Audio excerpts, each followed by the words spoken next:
Galvanisia ევროკავშირის ელჩმა დღეს კიდევ ერთხელ განაცხადა. ოცნებასთან ერთად დღეს ისხდნენ ერთ დარბაზში მათ მიერ ლამის აგენტებად გამოცხადებული არასამთავრობო ორგანიზაციების წარმომადგენლები, დიპლომატები და მსჯელობა 12 პუნქტის შესრულების მდგომარეობაზე მიმდინარეობდა. დღეს იმანიშვილის გუნდმა დისკუსიის იმიტაცია შექმნა და შეხვედრის ბოლოს ისევ იმის შესახებ დაიწყო საუბარი, თითქოს არ იცის, რას ნიშნავს დეოლიგარქიზაცია, რას ითხოვენ ჩვენი პარტნიორები საქართველოსგან.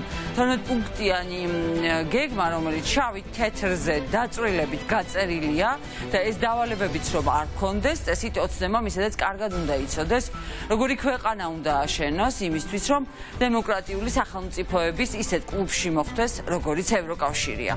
მაგრამ საშემოდგომოს გამოყოლებამდე მას ეს როლი, რომ თითქოს დავალების შინაარსი ვერ გაიგო, ამჯერად კარგად აქვს მორგებული. ნახოთ განცხადებები დღეს, რომელიც გაკეთდა შეხვედრაზე, სადაც 12 პუნქტის შესრულებას განიხილავდა ოცნება დიპლომატებთან, მედიის წარმომადგენლებთან და არასამთავრობო სექტორთან ერთად.იდან სამი სრულად არის შესრულებული. ორ რეკომენდაციასთან დაკავშირებით, რომელიც შეეხება მედიის თავისუფლებასა და დეოლიგარქიზაციას, ჯერ კიდევ გვჭირდება დაჩქარება. დანარჩენ 7 რეკომენდაციასთან დაკავშირებით არსებობს გარკვეული პროგრესი, მაგრამ ჩვენ შემდგომ პროგრესს ვენით. დეოლიგარქიზაცია კომპლექსური საკითხია. ეს არის პოლიტიკურ ცხოვრებაზე მდიდარი ბიზნესმენების გადაჭარბებული გავლენის საკითხი. ეს გამოწვევა მხოლოდ საქართველოსთვის არ არის დამახასიათებელი. ქართულმა მხარემ გარკვეული მიდგომა ერჩია. ვენეციის კომისიის ბოლო რეკომენდაციაში, რომელიც არის საერთაშორისო აღიარებული სტანდარტების დამდგენი, როდესაც საქმე ეხება იურიდიულ საკითხებს, ძალიან გარკვევით არის აღნიშნული, რომ საქართველოს მიერ არჩეული მიდგომა არ არის სწორი. კომისია მიუთითებს, რომ ეს მიდგომა რეალურად შეიცავს ბევრ რისკს. ვენეციის კომისია კი სთავაზობს განსხვავებულ სისტემურ მიდგომას და ევროკავშირი გულწრფელად იმედოვნებს, რომ ქართული პოლიტიკური ელიტა სწრაფად გადახედავს თავის დამოკიდებულებას და გამოახედვით, თუ როგორ უნდა მოგვარდეს საქართველოში ოლიგარქების გადაჭარბებული გავლენის საკითხის სისტემური მიდგომით. ორი თვის წინ დაახლოებით აგენტებად აცხადებდით, კარგად გახსოვთ აგენტების კანონი, ახლა თქვენ გვერდიციან. ეს ადამიანები რას ნიშნავს? ანუ ახლა აგენტებთან ერთად განიხილავთ, ესე შეიძლება ჩავთვალოთ ჩვენ ევროკავშირში. რაც შეეხება აგენტებს, ამასთან დაკავშირებით ჩვენი პოზიცია არის ცნობილი. ვის გულისხმობთ აგენტების ქვეშ, ეს არის კარგად ცნობილი საზოგადოებისთვის. აქ იგულისხმებიან ის სუბიექტები, რომლებიც არიან ჩართული ანტისახელმწიფოებრივ საქმიანობაში. არასამთავრობო სექტორს უწოდებდით აგენტებს, ძალიან ბევრი კომენტარი. რა თქმა უნდა, ეს არ ეხება არასამთავრობო სექტორს როგორც ასეთს. რა თქმა უნდა, არის რამდენიმე ყველაზე მდიდარი NGO, რომლებიც პირდაპირ არიან ჩართული ანტისახელმწიფოებრივ ქმედებებში. ისინი სცენაზე იდგნენ და სცენით დანითხავდნენ პირდაპირ თავრობის გადადგომას, რაც არ არის არასამთავრობო ორგანიზაცია. საიას თავმჯდომარეც იდგა და ეხლა აქსის ამის ხო, საიას თავმჯდომარემ, წინა თავმჯდომარემ თქვა, რომ ის არ იდგა სცენაზე და დადასტურდა, რომ არ იდგა სცენაზე, აქედან გამომდინარე, ჩვენ გვქონდა საფუძველი, რომ მათთან ერთად მომხდარიყავით, მაგრამ რა თქმა უნდა, ეს არის კატეგორიულად მიუღებელი, როდესაც არასამთავრობო ორგანიზაციის წარმომადგენელი დგას პოლიტიკურ სცენაზე. ივნისის ბოლომდე რისი გაკეთებაც იყო შესაძლებელი, ყველაფერი გაკეთდა. რჩება კანონმდებლობასთან დაკავშირებით 3 რეკომენდაცია. ერთი ეხება სასამართლო რეფორმას, უფრო ფართო რეფორმას. ამაზე ჩვენ ვთხოვთ კონკრეტიკას. ჩვენ არ ვიცით ამაში რა იგულისხმება. და ჯერჯერობით არ ვთქვამთ არც ევროკავშირიდან, რას გულისხმობენ უფრო ფართო სასამართლო რეფორმაში. როგორც კი გვექნება კონკრეტიკა ამასთან დაკავშირებით, მაშინვე დაიწყება მშენებლობა. ეს ერთი.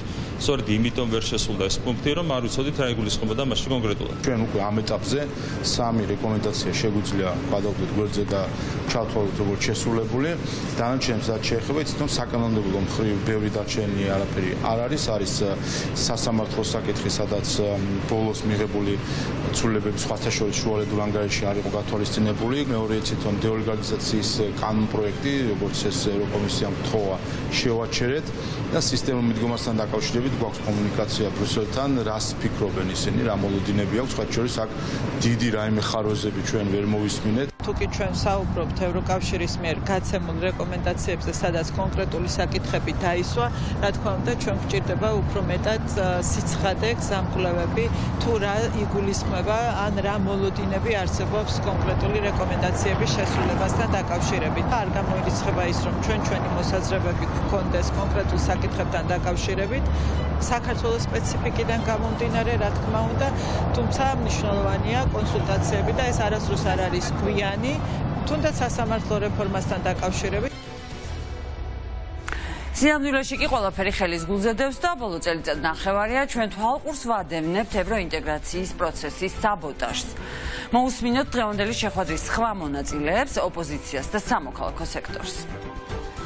რუსულმა ოცნებამ გადასარევად იცის რა ევალება დღეს საქართველოს ხელისუფლებას იმისთვის, რომ საქართველო იყოს წარმატებული და საქართველო მიიღოს კანდიდატის სტატუსი და გააგრძელოს სვლა ევროინტეგრაციის გზაზე. ეს მათთვის არის ძალიან კარგად ცნობილი, არაერთხელ დაუმარცხლეს ევროკომისიაში, ისევე როგორც ევროპარლამენტში, მაგრამ ისინი სწორედ მიზანმიმართულად ანგრევენ ჩვენი ქვეყნის ევროპულ მომავალს და ამიტომ არ ასრულებენ იმ მნიშვნელოვან რეკომენდაციებს, რომელიც ეხება მართლმსაჯულების სისტემას, დეოლიგარქიზაციას, მედიის თავისუფლებას, დეპოლარიზაციას. ჩვენ გვაქვს ბევრი განსხვავებული მოსაზრება საქართველოს ოცნებისაგან, მათ მიერ გატარებული, ამ დრომდე გატარებული ნაბიჯები, ვფიქრობთ, რომ ძალიან ფრაგმენტული და არასრულია და ეს არ არის საკმარისი იმისთვის, რომ სასამართლო სისტემის რეფორმის საბოლოო შედეგებზე ვისაუბროთ. ეს არის მხოლოდ ფრაგმენტული ნაწილი იმისა, რომელიც ძირითად პრობლემებს ვერ ხარავს. ძირითადი გამოწვევა მართლმსაჯულების სისტემაში არის გავლენიანი მოსამართლეთა ჯგუფი და ამ გავლენებისთვის არსებული ბერკეტები, რომელიც მათ ხელში კანონმდებლობის თუ პრაქტიკის დონეზე არსებობს. იმის ნაცვლად, რომ ოცნებამ პარტნიორები დაარწმუნოს, რომ ევროპისკენ მიდის ფაქტები ძალიან შემაშფოთებელია, ევროპის საგარეო პოლიტიკასთან თუ კი ადრე 44%-იანი თანხმედრა გქონდა, ახლა ეს ციფრი 28-მდე შემცირდა. ქვეყნის რუსიფიკაცია გრძელდება, ამ ყველაფრის პარალელურად, რომლის გამოხატულებაც რუსულ-ქართული უნივერსიტეტის გახსნის მცდელობა, სხვა ფაქტები, რომ აღარ ჩამოვთვალო კიდევ ერთხელ, რაც ჩვენმა მაყურებელმა კარგად იცის, ერთს კი აღნიშნავ, რომ უკრაინაში ომის დაწყების შემდეგ რუსეთის მოქალაქეები საქართველოში თვეში საშუალოდ 1300 კომპანიას არეგისტრირებენ.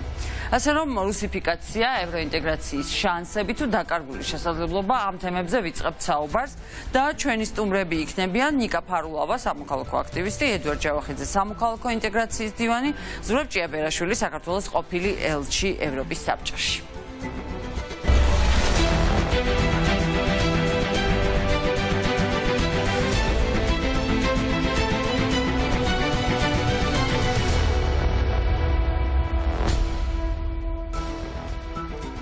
და ჩვენ ეთერში ვართ და ვიწყებთ საუბარს საკმაოდ მძიმე თემებზე. წარმოგიდგენთ კიდევ ერთხელ ჩვენ სტუმრებს ნიკა ფარულავას და ედვარდ ჯავახიძეს. ედვარდ, ჩემი სწორედ, მე მგონი სწორად ვერ წავიკითხე თქვენი რეგალია და ნაციონალური მოძრაობის სამოქალაქო ინტეგრაციის მდივანი. კი ბატონო, ბოდიშს გიხდით ამის გამო და დავიწყოთ საუბარი ძალიან რთულ ვითარებაზე, რომელშიც ყველა ერთად აღმოჩნდით. ხედავთ, რომ ევროინტეგრაციის ფანჯარა პროცესში გაღებული ფანჯარა ჩვენს თვალწინ შეიძლება დაიხუროს იმის გამო, რასაც აკეთებს ახლა ჩვენი ხელისუფლება და როდესაც გვიმტკიცებდნენ, რომ ივნისის თუ ივლისის ბოლოს 12 რეკომენდაცია შესრულებული უნდა ყოფილიყო, ეს არათუ არ შეასრულეს, არამედ საპირისპირო მხარეს გამენ ნაბიჯებს და რუსიფიკაციის ისეთ ნიშნულამდე მივედით, რომ გამოსავალი რა დაუგვიტოვეს აღარ ვიცი, მაგრამ გამოსავალი ალბათ მაინც იქნებოდა სამოქალაქო წინააღმდეგობა. თქვენ როგორ ფიქრობთ, როგორ უნდა აღვუდგეთ ამ პროცესს? ედო დავიწყოთ თქვენ. ჩვენ გვაქვს ამისი საკმაოდ ეფექტიანი და შედეგიანი გამოცდილება, რაც 7 მარტის მოვლენები, როდესაც ახალგაზრდობამ კაფიოდ დააფიქსირა რა უნდა იყოს ამ ქვეყნის მომავალი, ხო? და ვერ გადაწყვეტს ბიძინა ივანიშვილი ჩვენი სახელით, რომ ჩვენ ქვეყანაში იხსნებოდეს რუსულ-ქართული უნივერსიტეტები, ვსწავლობდეთ რუსული ყაიდით, ვსწავლობდეთ რუსული იდეოლოგიას, ჩამოვშორდეთ მთლიანად დასავლურ სამყაროს და ამის პასუხი მიიღო ქართულმა ოცნებამ და ბოლოს რა გადაწყვეტილებაც მიიღო, ეს ძალიან კარგად ნახეთ, ხო? და სწორედ ამას უკავშირებ მათ შორის იმ ფაქტს, რომ ახლა აპირებენ სწორედ საუნივერსიტეტო სფეროში აკადემიურ სივრცეში შემოსვლას, აი ამ რუსული მეტასტაზების შემოტანას, იმიტომ რომ მათ დაინახეს, რომ ახალგაზრდებში ყველაზე მეტად არის ძლიერი თავისუფლების სურვილი, თავისუფლების იდეა და არა ის იდეა, რომ შენ ჩრდილოელ მეზობელს, რომელიც უკვე ორი საფრთხე იპოვეს და საზოგადოების განმავლობაში ვინც ცდილობს, რომ მოსპოს შენი სახელმწიფოებრიობა, ვინც კლავს ბავშვებს, ვინც ესვრის საქართველოს ეკლესიებს, ვინც ანადგურებს ადამიანობის იდეას მსოფლიოში, ამას რადგანაც ყველაზე აქტიური წინააღმდეგობა ახალგაზრდობამ გაუწია, მათ სურთ რომ სწორედ ამ სფეროში შემოვიდნენ და თქვენ გაგახსენებთ იმ შემთხვევას, რომ მარტის აქციების შემდეგ და მარტის მოვლენების შემდეგ განათლების მინისტრი გაათავისუფლეს. დიახ. თანამდებობიდან გამომდინარე იქიდან, რომ მას არ მოუწონეს ის შრომა, რაც ჰქონდა გაწეული, აი თუნდაც იმ რუსული ინდოქტრინაციის კუთხით საგანმანათლებლო სივრცეში, ხო? რეალურად ეს ყველაფერი, აი ეს რეკომენდაციების შესრულება იქნება, საქართველოში ბიზნესების შემოსვლა იქნება, რუსული კანონი თუ ყველაფერი, რუსული უნივერსიტეტი თუ დანარჩენი სხვა, ხო? ეს ყველაფერი არის შედეგი და ეს ყველაფერი არის სიმპტომები. რეალურად საფუძველში გვაქვს ჩვენ პრობლემა და საფუძველში პრობლემა დაიწყო 2012 წლიდან, როდესაც ქართულმა ოცნებამ, რუსულმა ხელისუფლებამ, კოლაბორაციონისტულმა ხელისუფლებამ ხელში ჩაიგდო ყველა სახელმწიფო ინსტიტუტი, ნელ-ნელა ეტაპობრივად ჩამოიშორა ყველა პროდასავლელი პოლიტიკური ძალა, რომელიც მასთან კოალიციაში იყო გაერთიანებული და დაიწყო სრული სვლა რუსეთისკენ, ხო? და ეხლა ჩვენ, რა ვიცი, ყველა რო გააჩეროთ ორიდან ერთი მოქალაქე მაინც გეტყვით თუ არა მეტი, ანუ 80% ამ ქვეყნის მოქალაქეებისა დარწმუნებული ვართ იქ თუ არ ჩავთვლით ხელისუფლების პროპაგანდას იქ თუ გავითვალისწინებთ იმას, რომ ხელისუფლება აშინებს ადამიანებს, რომლებიც იღებენ სოციალურ დახმარებას, ხელისუფლება აშინებს ადამიანებს, რომლებიც დასაქმებული არიან საჯარო სექტორში. ყველა აცნობიერებს, რომ ეს არის არსით, სულისკვეთებით, საქმით რუსული ხელისუფლება. რატომ არის რუსული ხელისუფლება? ერთადერთი სახელმწიფო ვართ სამარცხვინოდ, რომელიც აძლიერებს ეკონომიკურ კავშირს უკრაინაში ომის დაწყების შემდეგ. ყველა მათ შორის, ვინც მოიაზრებოდა რუსეთის პარტნიორად ომამდელ პერიოდში, ყველა ზურგს აქცევს პუტინს, მის დანაშაულებრივ რეჟიმს და ჩვენ სამწუხაროდ ბედის უკუღმარტობით აღმოჩნდით ეპოქაში, როდესაც ყველა მიხვდა რა იყო შეცდომა, ყველამ გაანალიზა 2008 წელს დაშვებული შეცდომა. შეგვიძლია ვთქვათ, რომ ყირგიზეთთან, ყაზახეთთან, სომხეთთან ერთად ვართ რუსეთის ზურგი სამწუხაროდ. მაგრამ აი ყირგიზეთის, სომხეთის ზურგი, ოღონდ ამ ქვეყნებს ასეთი ამბიცია ევროპული არ ქონიათ. ამ ქვეყნებსაც კი არ უკადრიათ ის, რომ ესე ელანძღათ დასავლეთი. ვისაც არ ქონდა, აი მაგალითად არც ყირგიზეთს, არც ყაზახეთს, არც სომხეთში გაგვიგია და არც აზერბაიჯანში, რომელსაც თლად სამოკავშირეო ხელშეკრულება აქვს პუტინთან გაფორმებული, მასაც კი მსგავსი ანტიდასავლური განცხადებები, მარტო ანტიდასავლური არა, ეს პიროვნული შეურაცხყოფები და ზოგადად ეს კასკადი და შინაარსი და ხასიათი ამ ლანძღვაგინების, აი ასეთი დაბალი დონის, ხო?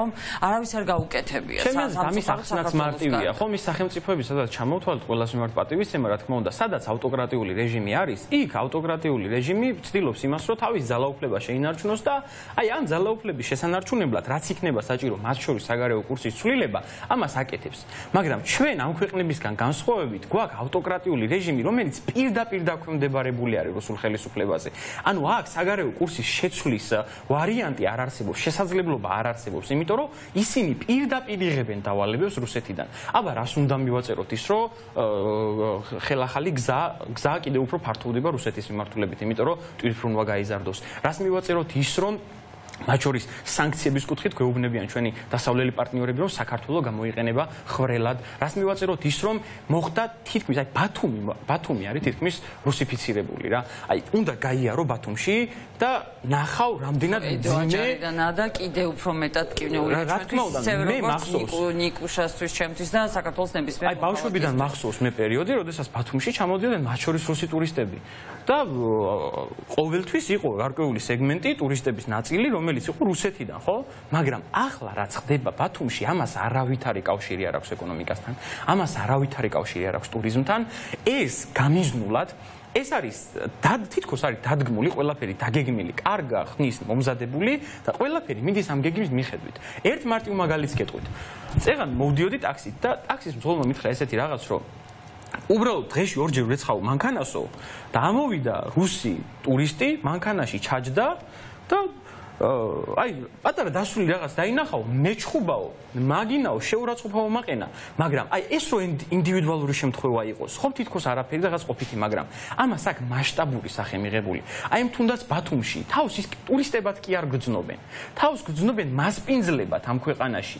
მათ არასდროს მივაჩნდით ჩვენ დამოუკიდებლად. აქირავებენ ბინებს, აქვთ კაფეები, ბარები, სხვადასხვა დაწესებულებები, რომ სადაც ისინი არიან მფლობელებიც და თამაშის წესებსაც თვითონ ადგენენ. და განცხადებაც გაავრცელეს გაავრცელეს ხო ვინც ბინებს აკირავებდა ეს ყველაფერი ტურისტული სეგმენტისგან. კი, განცხადებას გაავრცელეს ვინც ბინებს აკირავებდა, რომ ვეღარ ქირავდება ბათუმში ბინები, იმიტომ რომ თვითონ ყიდულობენ უკვე კორპუსებს, თვითონ აშენებენ, თვითონ აკირავებენ, თვითონ ანუ მათ შექმნეს იზოლირებული, ყველასგან განცალკევებული ეკონომიკური ზონა. არსებობს რესტორნები სპეციალურად რუსებისთვის. არსებობს, რა ვიცი, აი, ყველა სერვისი რის მიწოდება შეიძლება მეწარმემ გააკეთოს, ხო? მოახდინოს. ეს იქნება, რა ვიცი, განათლების მიწოდება, ეს იქნება სხვა მომსახურების გაწევა. ყველაფერში შემოსული არიან რუსები.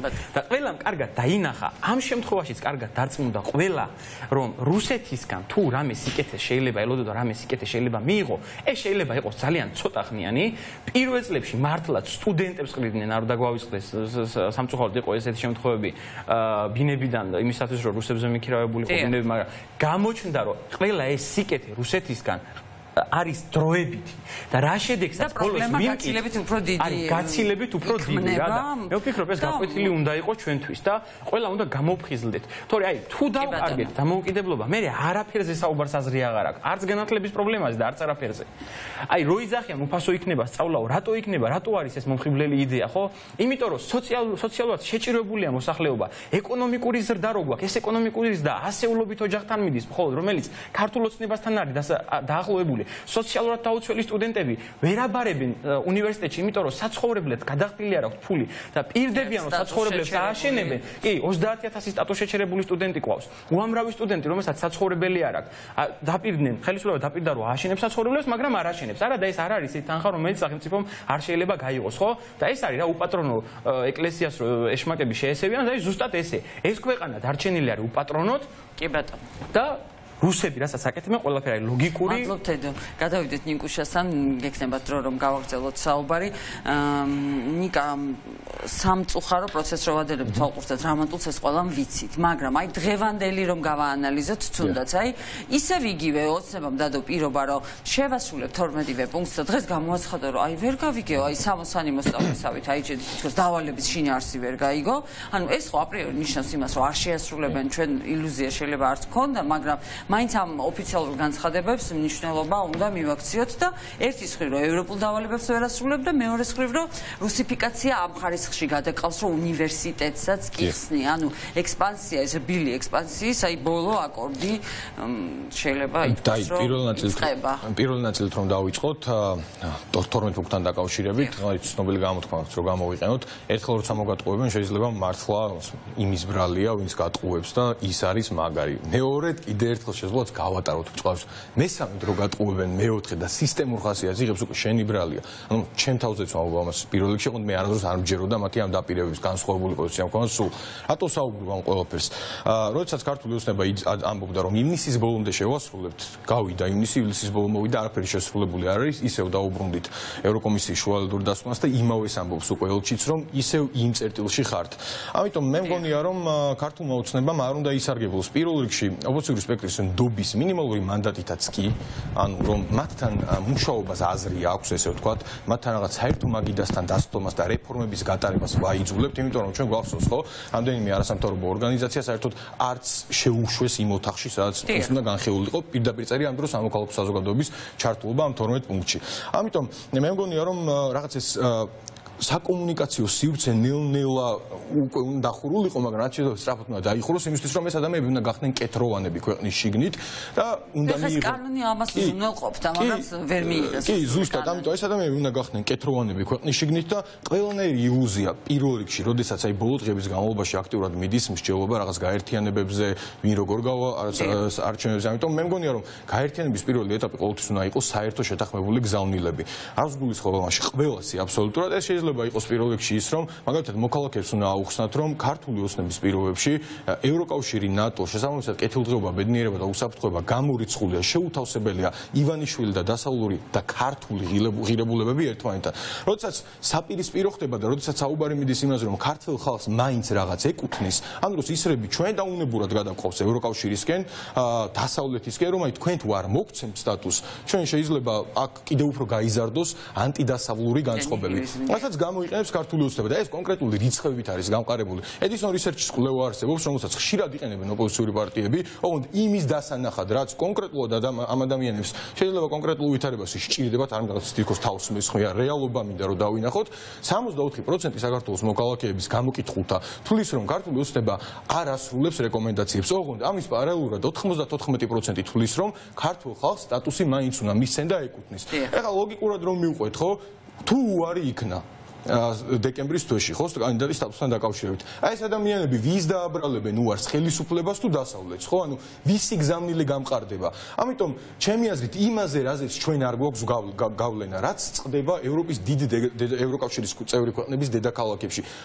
რაზეც უბრალოდ მინიმალური მანდატიც არ გვაქვს იმის რომ აი პატარა კორექციაც კი შევიტანოთ, ხო? ამ შემთხვევაში ოპოზიციურ სპექტრს გულისხმობ, ამაზე ფსონების დადება და გარკვეული გათვლების კეთება, ჩემი აზრით არის უბრალოდ რაღაც ხელოვნურად დღის წესრიგი შექმნა. ამის საპირისპიროდ ჩემი აზრით მთავარი რაც უნდა იყოს, რაზეც უნდა ვისაუბროთ, პირველი არის ის, რომ არსებობენ ქვეყნები, რომლებიც ძალიან ბევრი წელი არიან კანდიდატის სტატუსის მქონე ქვეყნები, მაგალითად სერბეთი 2012 წელს გახდა ეს ქვეყანა ევროკავშირის კანდიდატი ქვეყანა, 2013-ში დაიწყო მოლაპარაკებების გაწევრიანების შესახებ მოლაპარაკებები, მაგრამ 2022 წელს 48% იყო ევროკავშირში გაწევრიანების წინააღმდეგი, 34% მომხრე, ანუ ანტიდასავლურმა განწყობებმა მიუხედავად ყველაფრისა მაინც მოიმატა, იმიტომ რომ არ არსებობდა პოლიტიკური ნება. ხო, და ყურადღება მიაქციეთ იმას, რომ იქ იყო რუსეთის დიდი გავლენა და იქ სადაც არის რუსეთის გავლენა, ეს ტენდენცია ბუნებრივად ვითარდება. აი, მივდივარ მეორე ნაწილში, ჩვენ როცა საუბრობთ, რომ მაგალითად სერბეთში იყო რუსეთის დიდი გავლენა, ხო, არ უნდა გავუწყოს, რომ საქართველოში არანაკლები გავლენა დღესდღეობით კიდევ უფრო გამოკრისტალდა, ხო? აი,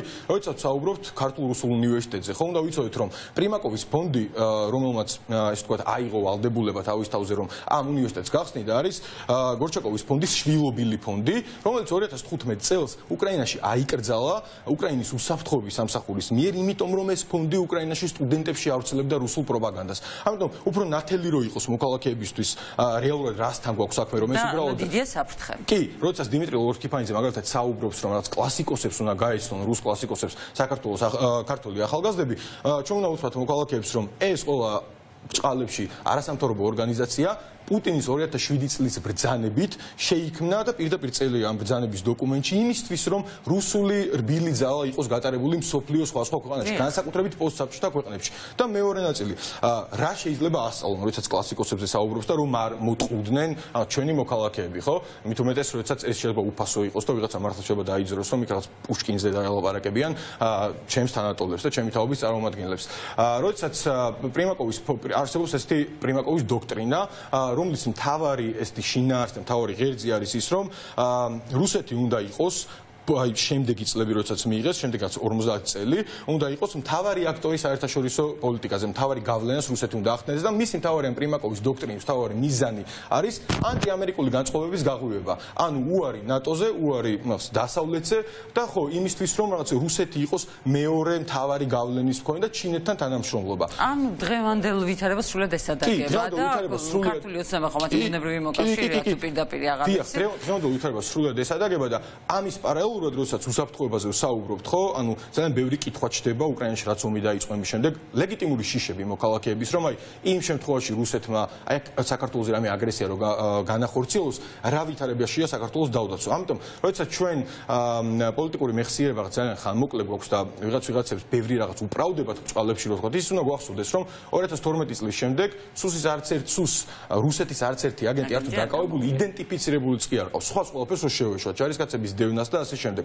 ამიტომ ერთ-ერთი თავარი გამოსავალი ჩემი აზრით, რაც შეიძლება ვითარებიდან იყოს, არის პირველი, სწორი გზავნილებზე შეჯერება და ერთხელ და სამუდამოდ მართლა გულწრფელად ილუზორული სამყაროდან გამოსვლა იმის შესახებ, რომ ქართული ოცნება შეიძლება გაბაკეთილშობილოთ ან რაღაც ვაიძულოთ ისეთი, რაზეც ჩვენ გავლენა ვერ გვექნება და მეორე რეჟიმის შესვლა. სხვა უბრალოდ მართლა შანსი არ გვაქვს არაფრის, იმიტომ რომ როდესაც ხშირად მათ შორის ხსენებდნენ აი მაიდნის მოვლენებს 7-8 მარტს და ამ 7-8 მარტთანაც ხშირად არასწორი პარალელები კეთდება. როდესაც საუბრობენ რომ 7 მარტი იყო ჩვენი გამარჯვება, ხო, ეს იყო უფრო წარმატება ჩემი აზრით, იმიტომ რომ როდესაც პრობლემის სათავე ისევ არსებობს არსებობს და საფუძველი ხო გამარჯვებად ვერ მონათვალ. თუმცა 7 მარტთან რატო საუბრობ რომ არასწორი პარალელია, სანამ 7 მარტი დაიწყებოდა იყო რეალურად ძალიან დიდი პროცესები საინფორმაციო ველზე და შეიძლება ითქვას რომ ეს იყო ერთადერთი შემთხვევა როდესაც ქართული ოცნების პროპაგანდა ესე კაფიო დაამარცხა პირველ რიგში ოპოზიციურმა მედიამ და რატო იყო შეთანხმებული გზავნილები. არავის არ უთქვამს რომ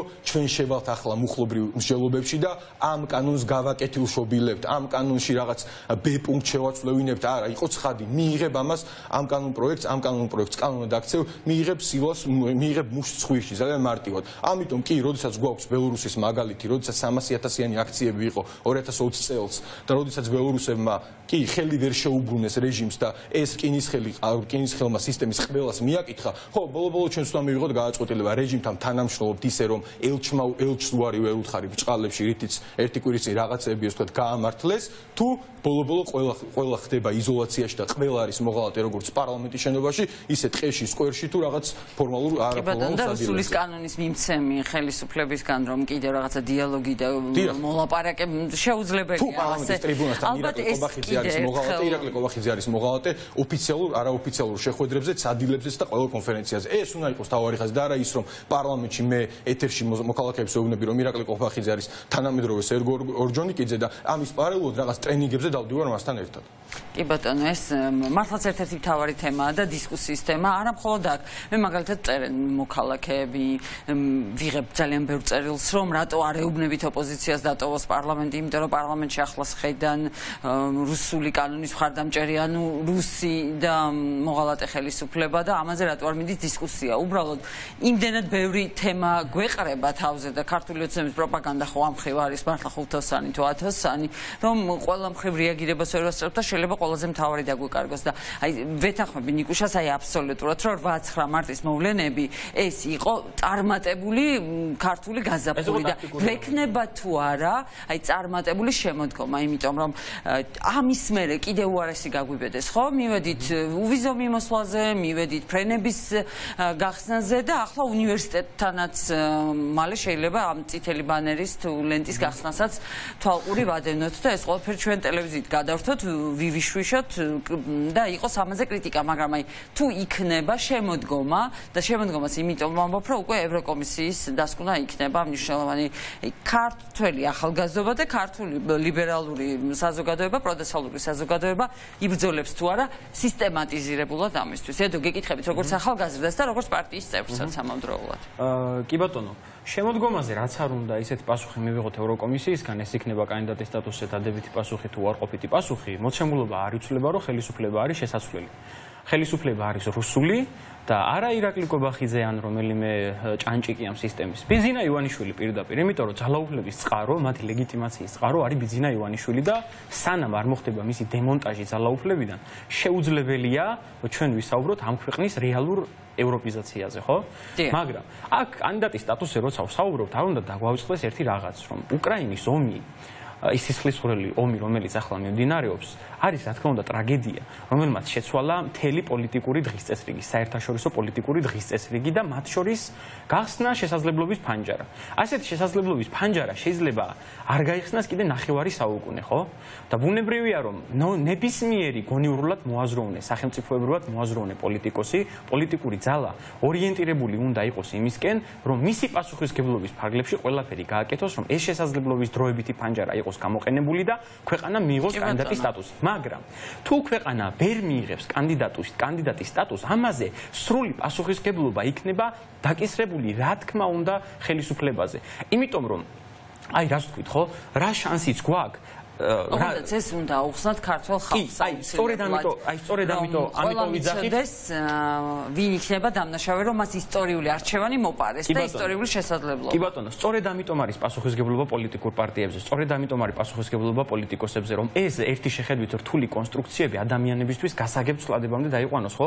ადამიანებს ესაუბროს იმაზე, რატო არის მნიშვნელოვანი კანდიდატის სტატუსი, რომ ეს შეიძლება დიდხანს აღარ მოგვეწეს ესეთი შესაძლებლობა და ეხლა კანდიდატის სტატუსის გარეშე ვერ გახდები, ხო, ევროკავშირის წევრი, ბუნებრივია და ეხლა კი გასაგებია, მაგრამ თუ ეხლა კი ბატონო, მაგრამ თუ ეხლა გათვალისწინებით საერთაშორისო გეოპოლიტიკური მდგომარეობის ევროკომისია მიიღებს გადაწყვეტილებას, რომ ჩვენ მოგვცეს კანდიდატის სტატუსი, ეს იქნება შესაძლებლობა, მაგრამ არ უნდა დაგვავიწყდეს, რომ ეს იქნება ქართველი ხალხის მიერ მოპოვებული შესაძლებლობა, იმიტომ რომ ქართველი ხალხი იბრძოდა ამ შესაძლებლობის მისაღებად, იბრძვის ამ შესაძლებლობის მისაღებად, მაგრამ რუსული ხელისუფლება ყველაფერს აკეთებს ამ შესაძლებლობის დივერსიისკენ, ხო? აი, შეხედეთ თქვენ რა სიზახტა, რომ ვერ გავიგეთ თითქოს რეკომენდაციების შინაარსი რა იყო და ამიტომ ვერ შევასრულეთ რეკომენდაციები. დიდი ხანია ქართული ოცნება ამ პროპაგანდას ამუშავებს, რომ არიან სულელები, ბრიყვები, მაგრამ არც სულელები არიან, არც ბრიყვები არიან, ძალიან კარგად იციან რას აკეთებენ და ძალიან კარგად იციან როგორ უნდა ჩამოაშორონ ეს ქვეყანა ევროინტეგრაციის გზას, ხო? ეხლა რაც შეეხება იმას, რა პერსპექტივა აქვს ოპოზიციურ პოლიტიკურ სპექტრს, რა პერსპექტივა აქვს სამოქალაქო საზოგადოებას, აი ამასთან დაკავშირებითაც ვიტყვი, რომ აი ეს გაერთიანება, რომელიც ბოლოს შეიქმნა, ერთიანი ნაციონალური მოძრაობის და სტრატეგია აღმაშენებლის მონაწილეობით, გამარჯვების პლატფორმა რაც არის, სწორედ ამას ისახავს მიზნად, რომ ერთიანი მესიჯებით, თუნდაც ესეთ ფუნდამენტური ღირებულებების საკითხებზე, როგორიც არის ევროინტეგრაცია, ერთიანი მესიჯებით გავიდეთ ამ მომრჩეველთან. აი ნიკამაც ახსენა, რომ საერთო კოორდინირებული მუშაობის დამსახურება ის იყო ის, რომ 7-8 მართ ჩვენ მივიღეთ კონკრეტული შედეგები. ასე უნდა ვიმუშაოთ. შედარებით ახლოს მდგომა პოლიტიკურმა პარტიებმა ერთი დღის წესრიგი წაიყვანონ, იმიტომ რომ მაგრამ აქ სამოქალაქო სექტორი არ დავიწყოთ, იმიტომ რომ სამოქალაქო სექტორმა იმუშავა ძალიან კოორდინირებულად და აუხსნა ყველას, რას ნიშნავდა რუსული კანონის მიღება, რომ ეს შეეხებოდა ნებისმიერ ადამიანს, ყველა მოქალაქეს. თითქმის აი მე შემიძლია ვთქვა 7-8 მარტის მონაწილე ვარ. აი პოლიტიკურ თემებზე მომუშავე. მცირე დეტალებამდე დავია, მცირე, მაგრამ მნიშვნელოვან დეტალებამდე, რომ შეზღუდული შესაძლებლობის მქონე პირების პროგრამებიც კი ვეღარ დაფინანსდება. აი 7-8 მარტის საერთაშორისო ორგანიზაცია ჩაერთო. მე შეგახსენებთ, რომ მაშინ 27 წევრი ქვეყნის ელჩების დემარშმაც არის მოქმედა, ვიდრე ქართველი ხალხი არ დადგა ქუჩაში. კი ბატონო, აი მე 7-8 მარტის აი აჩი არველაძე დაწყებული რისმა გორდეზიანით და მზე ქალაშაინძით დასრულებული და ხუჩა კვარაცხელი და ყველა ჩაერთო. აი ამ ტიპის საზოგადოებრივი მობილიზაცია დაგჭირდება კიდევ. კი ბატონო, აი მე მაგალითად ეხა 7-8 მარტის მოვლენების მონაწილე ვიყავი და ვნახე, ანუ მოვლენების სათავეში ხალხი, რომელიც რაღაც კოორდინირებულად მუშაობდა, რომელიც მანამდე არ მყავდა ნანახი, საერთოდ არც ერთ ორგანიზაციის შეხვედრაზე, არც ერთ პოლიტიკურ შეხვედრაზე. ეს იყო საზოგადოების გულწრფელი პროტესტი. ეს იყო რა ვიცი, კუმულატური წინაპირობები იყო, ყველაფერი პოლიტიკოსების ჩართულობა, სამოქალაქო სექტორის ჩართულობა, ადამიანების ჩართულობა, ჩვეულებრივი ადამიანების მოქალაქეების ჩართულობა, ის შედეგი რაც მივიღეთ და ამიტომ არის მნიშვნელოვანი, რომ ჩვენ ამ ნებისმიერ მოქალაქესთან მივიტანოთ ის სათქმელი, რაც არის მისატანი. მართლად რომ ევროპა უდრის მშვიდობას, რუსეთი უდრის ომს და არჩევანი სხვა ჩვენ ქვეყანას არ აქვს, ვიდრე ეს არის ევროკავშირის და ნატოს წევრობა. ამისთვის იბრძვის ჩვენი გამარჯვების პლატფორმაც. დიდი მადლობა ნიკა, თუ არაფერს დამოტებარგინეთ დაგემშვიდობებით და მე მგონი ნათელია თქვენი პოზიცია და საუბრობდით არახოლოდ პრობლემაზე, რა არის გამოსავალი ამაზეც და მადლობა ამისთვის. დავამშვიდობები ედო ჯავახიძეს და ნიკუშა ფარულოვას, მადლობა მათ საინტერესო ანალიზისთვის და საქართველოს ყველა მოქალაქეს ექნება გადამწყვეტი როლი ამ პროცესში. გავისტუმრებთ იმ რეჟიმს, რომელიც ხელს უშლის ჩვენს ევროპულ მომავალს თუ არა და თუ შეიძლება რომ მაყურებელს შევთავაზოთ პაվել ჰერჩინსკის კიდევ ერთი განცხადება, ვიდრე ზურაბ ჭიაბერაშვილს ჩავრთავთ, რომელიც ეხებოდა რუსულ უნივერსიტეტს, თუ არა და დავპატიჟებ სტუმარში ეთერში პირდაპირ სტუმარს, სადაც ევროკავშირის ელჩი საუბრობდა იმაზე, თუ რამდენად მნიშვნელოვანია ახლა რუსეთის იზოლაცია და მთელი ევროპა, დასავლეთი და ცივილიზებული სამყარო ამაზე შეთანხმდა, რომ იმდენად შევიწროვდეს რუსეთი ყველა თვალსაზრისით, რომ მან ვეღარ შეძლოს სისხლის მღვრელი ომის გაგრძელება უკრაინაში, რომელიც ერთის მხრივ არა მხოლოდ უკრაინელებს, მთელ ცივილიზებულ სამყაროს ემუქრება. მოусმინოთ ევროკავშირის ელჩს და ამის შემდეგ უკვე ზურაბ ჭიაბერაშვილთან ერთად გავაგრძელებთ საუბარს. ევროკავშირმა კოლექტიურად გადაწყვიტა, რომ შეგვეზღუდა და შეგვეწყვიტა ჩვენი კონტაქტი რუსეთთან. ჩვენ გვინდა რუსეთის იზოლირება და მასზე ზეწოლის მოხდენა. რუსეთმა ფასი უნდა გადაიხადოს აღმაშფოთებელი ქცევისთვის უკრაინაში. ყოველდღიურად ჩვენ ვხედავთ, რა დანაშაულებებს და უბედურებას ჩადიან და ამას ვერ დაუშვებთ. ამიტომაც ევროკავშირი მტკიცედ დგას უკრაინის გვერდით. მხარს ვუჭერთ მას, როგორც შეგვიძლია. რუსეთზე ზეწოლა და იზოლირება არის ერთადერთი გზა, რომ ეს საშინელი ომი დასრულდეს. რაც შეიძლება სწრაფად და ამასვე მოველით ჩვენი ყველა პარტნიორისგან, განსაკუთრებით კი იმ პარტნიორებისგან, რომლებსაც სურთ ევროკავშირის წევრობა. ძალიან ნათელი და ღია განცხადებაა და მკაფიო, ასეთ განცხადებებს აკეთებს ხოლმე პაულ ჰერჩინსკი ბოლო პერიოდში, თუმცა ჯერჯერობით ქართული ოცნების პოლიტიკა არ იცვლება. ზურაბ ჭიაბერაშვილი ჩაგვერთვება ახლა პირდაპირ ეთერში. ქართული ოცნება ისევ ირგებს როლს, რომ ჯერ კიდევ ვერ გაიგო, რა სიტყვებენ მისგან პარტნიორები. მოგესალმებით ბატონო ზურა, დიდი მადლობა რომ ხართ ჩვენთან ერთად. არ ვიცი რამდენად გქონდათ შესაძლებლობა თვალყური გედევნებინათ დღეს ოცნების განცხადებებისგან, მაგრამ დაახლოებით ასეთი იყო, რომ მათ კიდევ ჭირდებათ დაზუსტებები, კიდევ ჭირდებათ კონსულტაციები, რომ იცოდნენ რა არის ახლა მთავარი იმისთვის, რომ ევროპული ქვეყნების გაერთიანებაში მოვხვდეთ ჩვენ. აი ეს როლი ახლა რატომ მოიგონა ოცნებამ? შემოდგომამდე ბევრი დრო აღარ დარჩა და თავის გასასამართლებლად და რისთვის გამოიყენებს საბოლოო ჯამში. ნათია, მოგესალმებით, მევესალმებ მაყურებელს. პირველი რაც უნდა ვთქვათ, რომ ოცნების პროპაგანდა არ მუშაობს ამ რუსული საოკუპაციო რეჟიმის პროპაგანდა. ეს კარგად უნდა გვესმოდეს. ყველაფერი ეს თავის მოკატუნებაც, რადგან ახლა თქვენ საუბრობდით, და ის ძალადობა და თავხედობა, რასაც ისინი ყოველთვის მიმართავდნენ და განსაკუთრებით გააქტიურეს ბოლო თვეების განმავლობაში მარტის მოვლენების შემდეგ, ხო? ეს ერთ რამეზე მეტყველებს, რომ მათი პროპაგანდა არ მუშაობს და ისინი ხავს ეჭიდებიან. ეხლა ყველანაირი არგუმენტი არის ამოწურული ჩვენს დასავლელ პარტნიორებთან და ისინი უბრალოდ არიან თავის მოკატუნების რეჟიმში. რაც ბუნებრივია, არ უზრუნველყოფს, რომ მათ ამ შემთხვევაში თავი გადაერჩინონ, იმიტომ რომ დასავლეთშიც და საქართველოშიც სრულიად ცხადია, რომ ჩვენ გვაქვს ქვეყანაში რუსული საოკუპაციო რეჟიმი. ესენი პრორუსულები კი არ არიან. ესენი არიან რუსები გაცხადებული ღია პოლიტიკით. და ისინი რუსები არიან ორი ნიშნით. ისინი რუსები არიან საგარეო პოლიტიკით და ევროკავშირის ელჩის განცხადება პირდაპირ მეტყველებს, რომ როდესაც საქართველო არ არის ევროკავშირთან, ამერიკასთან და მთლიანად დასავლეთთან ერთად უკრაინის ომთან დაკავშირებით, ის არის მეორე მხარეს, ის არის რუსულ კალათაში. და ეს საოკუპაციო რეჟიმი რუსული არის ასევე შიდა პოლიტიკურადაც.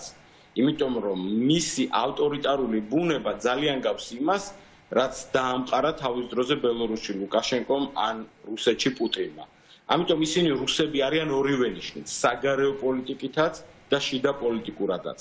და ძალიან უჭერს მათ პროპაგანდას. აი მე ხშირად ეთერიდან მესმის ხოლმე, რომ იცით რა, აი ოცნების პროპაგანდა მუშაობს. არ მუშაობს. ოცნების პროპაგანდა რომ მუშაობდეს, მათ არ დაჭირდებოდათ ასე უხეშად საკუთარი თავის გამოაშკარავება. რასაც ისინი 2000 უბრალოდ აქამდე მუშაობდა, მოდით ამაზე შევთანხმდეთ და ახლა უკვე ისეთ თემებს მიადგნენ რუსეთი, ხომ აღმოჩნდა ისეთი თემა, რომ 8 მარტი და 9 მარტი ამან მოიტანა, ხომ? ანუ ამ ქვეყნის მოსახლეობას რუსული ქვეყანა. ისინი ქართული ოცნების პროპაგანდა მუშაობდა იმ საერთაშორისო კონტექსტში, როდესაც ჩვენ რეგიონში იყო ერთგვარი ნაცრისფერი ვითარება, როდესაც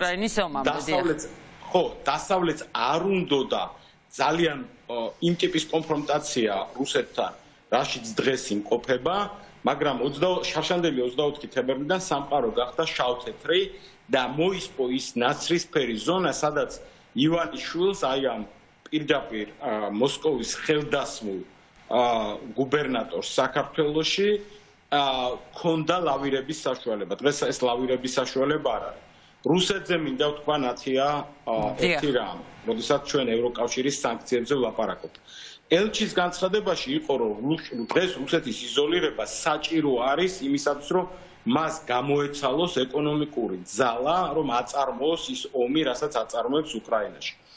ამ საკითხზე დასავლეთში სრული გადაწყვეტილებაა მიღებული და სრულად ყველა მიცის, რომ რა დროც დაჭირდება, დასავლეთი დგას უკრაინასთან და უკრაინა გაწმენს საოკუპაციო ძალებისგან თავის ტერიტორიას იმ სუვერენულ საზღვრებში, რაც არის 1991 წლის საზღვრებში. მაგრამ დასავლეთის გადაწყვეტილება რუსეთთან დაკავშირებით გაცილებით შორს მიდის. აი მე გუშინ უსმენდი ამ დღეებში მიდის ამერიკაში ძალიან ცნობილი ასპენის ფორუმი, სადაც გამოვიდა ზელენსკი ჩაერთო, დიახ. კი, ზელენსკი ჩაერთო და გამოვიდა ცენტრალური სადაზვერვო სამმართველოს დირექტორი უილიამ ბარნსი, ტონი ბლინკენმა მიმართა სხვადასხვა ძალიან ცნობილი ადამიანები და გუშინ უსმენდი სამი ამერიკელი სენატორი იყო, ნაცია თქვენ ისინი კარგად იცით, კორნენი კუნი და სენატორი რიში, დემოკრატიც და ორი რესპუბლიკელიც და ისინი საუბრობდნენ იმაზე, რომ აქ როცა ვლაპარაკობთ რუსეთის იზოლაციაზე, არ უნდა გვეგონოს, რომ ეს იზოლაცია დასრულდება მაშინვე, როგორც კი ომის ცხელი ფაზა დასრულდება უკრაინაში, იმიტომ რომ სინამდვილეში ეს ცხელი ომიც მიმდინარეობს მშვიდობის მოსაპოვებლად და მშვიდობა ვერ იქნება მოპოვებული სანამ რუსეთი არ იქნება დაჩოქებული და ამიტომ როგორც კი ცხელი ფაზა დასრულდება გაგრძელდება ცივი ომი ნომერი 2 და ცივი ომი ნომერი 2 კიდევ უფრო შორს მიმავალი იქნება ანუ მას უნდა მოყვეს რუსეთის იმგვარი დასუსტება რაც მოუვიდა გორბაჩოვის დროს საბჭოთა კავშირს ეს შეიძლება არ დასრულდეს რუსეთის დაშლით მაგრამ ეს უნდა დასრულდეს რუსეთის მხრიდან სამშვიდობო შეთანხმებაზე არა მხოლოდ უკრაინასთან, არამედ გლობალურად დასავლეთთან იმ ტიპის სამშვიდობო შეთანხმებაზე ხელმოწერით, რომელიც უზრუნველყოფს იმას, რომ რუსეთმა ვეღარ შეძლოს თავის როგორც მინიმუმ დასავლეთით, იგულისხმება ფინეთი, ბალტიისპირეთი, პოლონეთი, უკრაინა ომის წარმოება.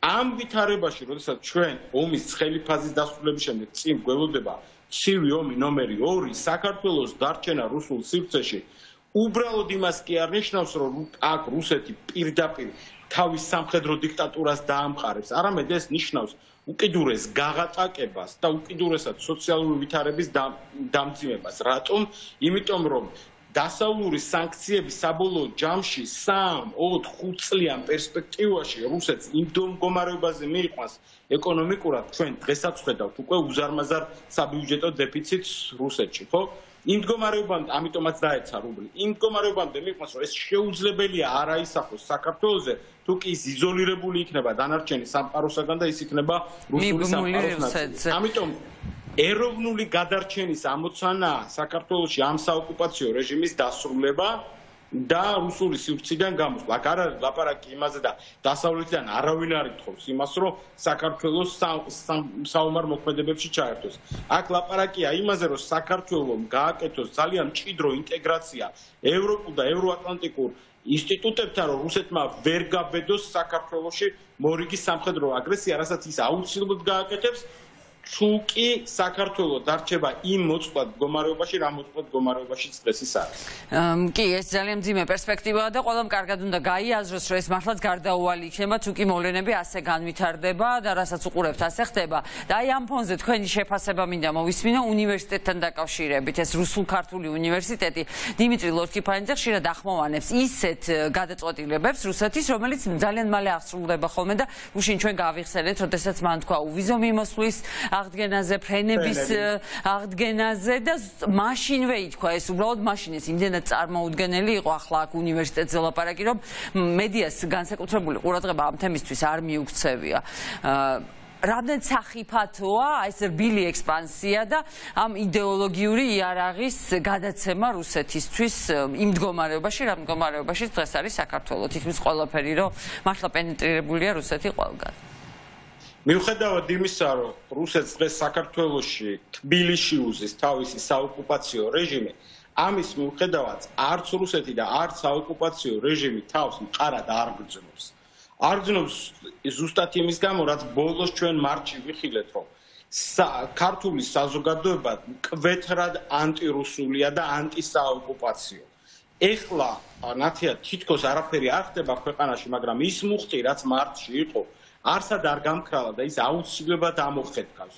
შეუძლებელია რომ ქართული საზოგადოება შეეგუოს ასეთ შუმ ოკუპაციას. იმ პირობებში, როდესაც ძალიან დიდი ფასი აქვს ამ საზოგადოებას გადახდილი, როგორც 90-იანი წლებიდან მოყოლებული ომებში დაღუპული ჩვენი გმირები და აგერ საოკუპაციო ხაზის გასწვრივ დახვრეტილი და გატაცებული ჩვენი გმირები, ოთხოზორია, ტატუნაშვილი, ისე ვინ ცოცხლები დავრჩით ჩვენი საზოგადოების უდიდესმა ნაწილმა თავისი გაჭირვებით და მძიმე სოციალური ყოფით გადაიტანა ეს ყველაფერი 30 წლის განმავლობაში. ხო და ქართული საზოგადოება არაპირებს ეს გადახდილი ფასი თავი რომ დავანებოთ ჩვენი ისტორიულ ვალდებულებას ამ ქვეყნისა და ჩვენი წარსულის და მომავლის წინაშე, ესე უბრალოდ ხელჩამოშვებული შევხვდეთ. ამიტომ აუცილებლად იქნება ამოხეთვა.